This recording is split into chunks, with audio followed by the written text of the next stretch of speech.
Magandang araw sa inyo mga guys. Nagluluto ako ng merienda. Pwede merienda, pwedeng ulam. Okay. Ang lulutuin ko ay magturta ako ng alamang. Presyang alamang. Binili ko siya sa market. Halagang 50 pesos lang siya. Strainer ko na siya. Nilinis ko na siya. Ayan o. Wait lang. Ipakita ko lang.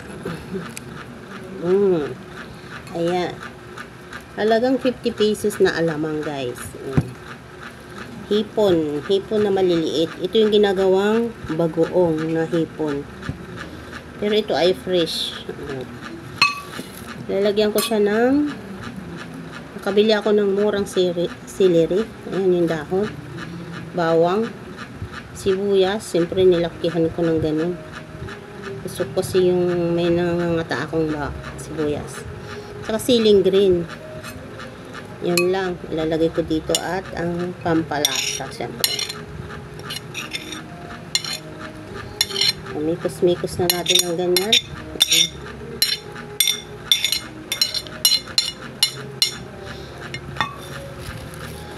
Pwede ito merienda, pwede rin ulam. Lagyan natin ng black pepper. Maraming black pepper.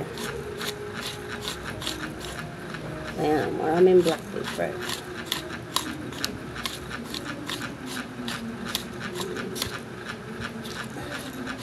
Okay. Lagyan natin ng salt. Asin guys, asin. Mga half tablespoon. Kinuntian ko lang asin kasi mayroon ako ilalagay na magic. Sarap. Kalahati lang yun guys. Pag nagluto ako, kalahati lang nilalagay ko. Ayoko na marami. Lagyan natin ng konting sugar. Brown sugar.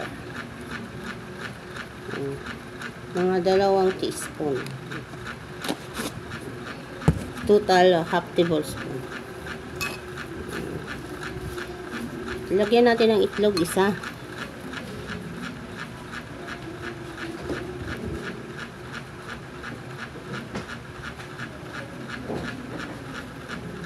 Okay na. Dito ko muna basagin ang itlog kaya baka may something.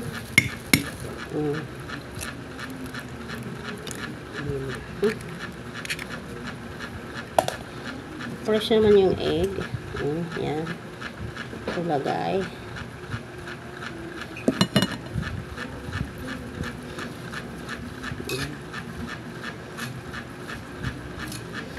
Balikan natin siya mamaya guys. Lalagyan ko pa pala siya ng cornstarch pag na-mix na.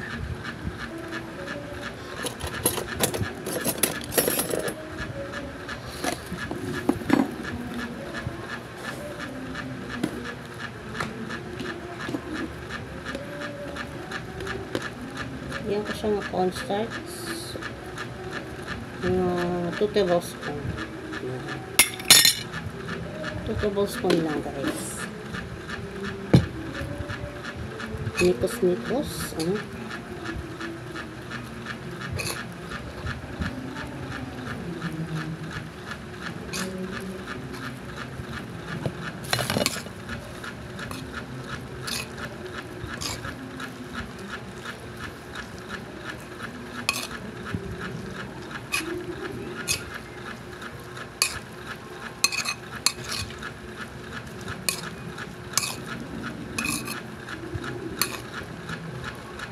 Dapat ilalagay ko guys, dahon ng sibuyas. Yan lang may nakita kong murang celery. Celery na lang. Pwede rin namang kinchay. Depende sa trip nyo lang.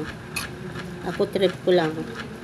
Mapiling sosyal yung aking tortang alamang. So, ayan na. Namikos na natin, guys. Oh. Halagang 50 alamang. 50 pesos. 10 pisong kinchay. 10 pisong sibuyas.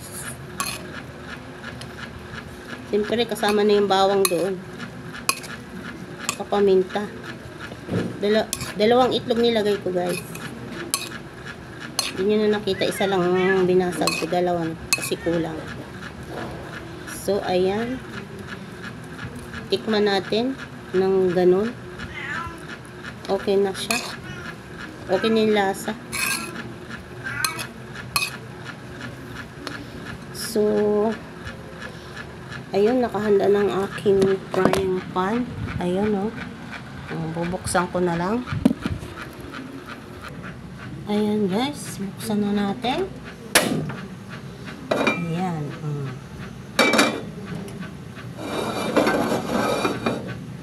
Painitin lang natin bago natin lagyan ng mantika.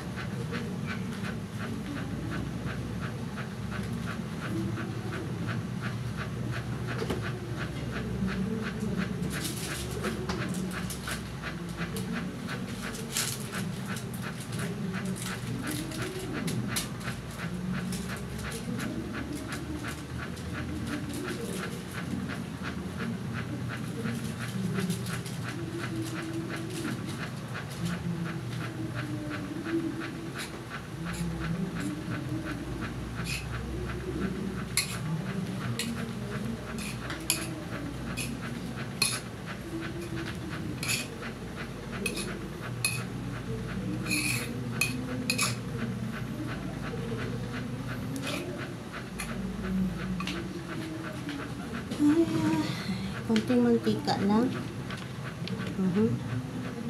Oops. Yan. Kung gusto nyo naman deep fry, okay lang. Ayaw ko lang deep fry.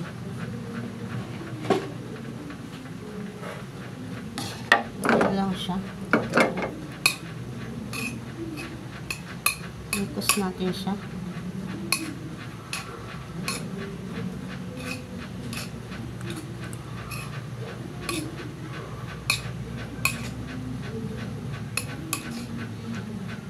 Lagyan natin ng 1 tablespoon. Tapos, ganyan. Yan.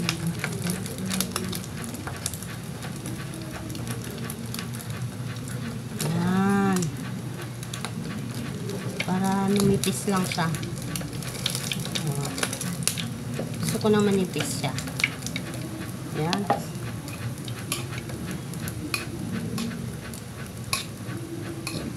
Pa ulit.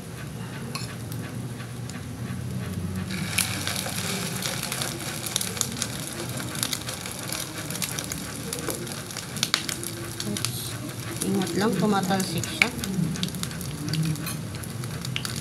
Move natin ulit.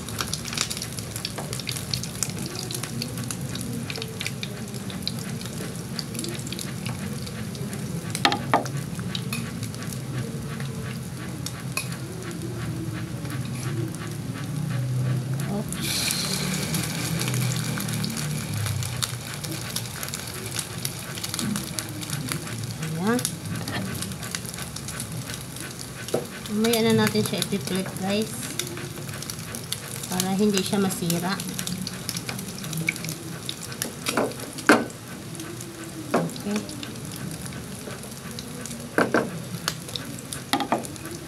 Isa pa.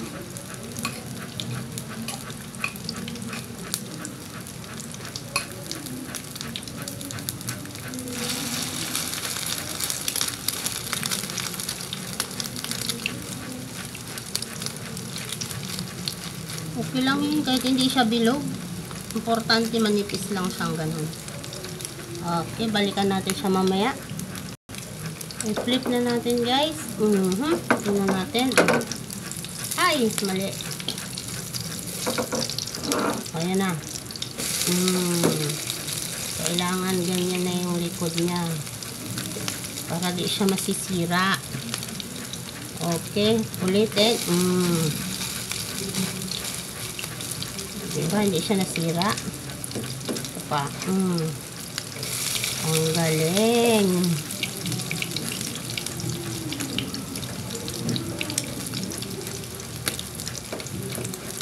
Ulitin. Ang galing. Ayan. Hintayin lang natin mag golden brown siya para maganda yung outcome niya.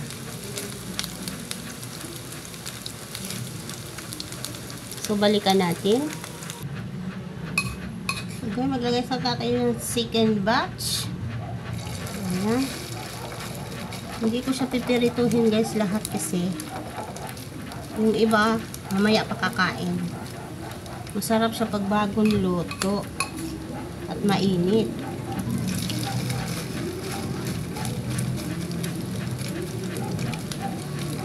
So, ganyan.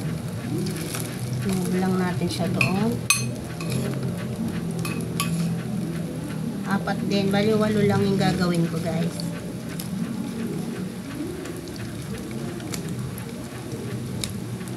Ayan.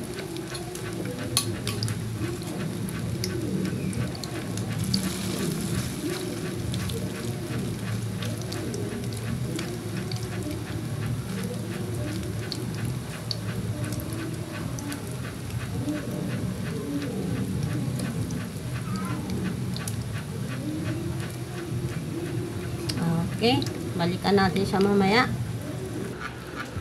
So guys, ayan na ang aking tortang alamang. So, titikman na natin. Meron ako dito dato puti suka na may mga anik-anik sa loob. Ayan. So titikman natin ang aking lagyang sausawan. Hindi na makatiis.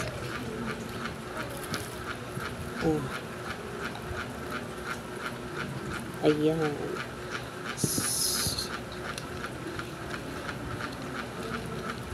Binili ko lang sa grocery guys. Pero marunong naman ako gumawa ng ganyan. Tamad lang. Bumili lang ako dun sa grocery. So tikman na natin ang aking tortang alamang. Sausaw sa suka. Guys. Ang sarap. At walang kanin, okay na.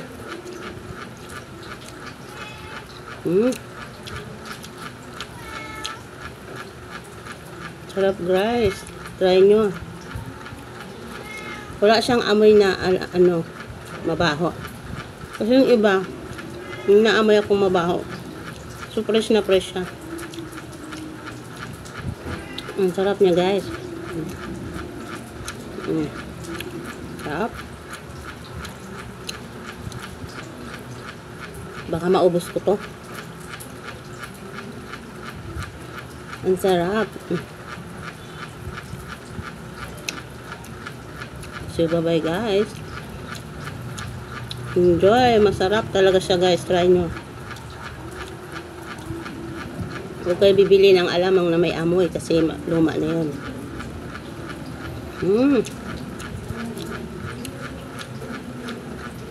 Naubos ko na yung isa. Pwede siya pang ulam guys. Pwede din siya merienda. Pero sa akin mas okay siya merienda. Manamis-namis siya na lasang celery na basta masarap. Tapos sausaw mo sa suka. Sarap. See you guys. Bye-bye.